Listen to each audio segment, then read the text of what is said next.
সকাল সকালে আমরা স্নান করে রেডি হয়ে গেছি, যাচ্ছি পুজো দিতে।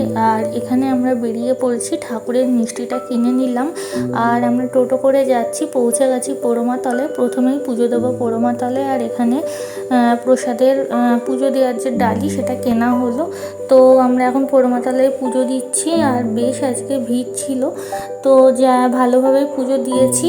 আর পোড়োমাতলায় আমাদের পুজো দেওয়া হয়ে গেছে, ভালোভাবেই পুজো দিলাম। আর এখন আমরা যাচ্ছি বুড়ো শিবতলায়। আমরা চলে এসেছি বুড়ো শিবতলায়। আর এখন মন্দিরটা নতুন করে আবারও করেছে, ভীষণ ভালো লাগছে। আর এখন আমরা এখানে এসেছি পুজো দিতে। তো বাবার মাথায় জল ঢেলে আমরা এখানে অঞ্জলি দিলাম। আর এখানে আমাদের পুজো দেওয়া হয়ে গেছে। আর আমার ছেলে কিন্তু বেশ খুশি, ও ঠাকুরমশাই যে পুজো করছে ও কিন্তু সুন্দরভাবে দেখছে। তো আমাদের পুজো দেওয়া কমপ্লিট। আর এখন আমরা বাড়ি চলে যাব। তো আজকের ভিডিওটা এখানে শেষ করছি, টাটা।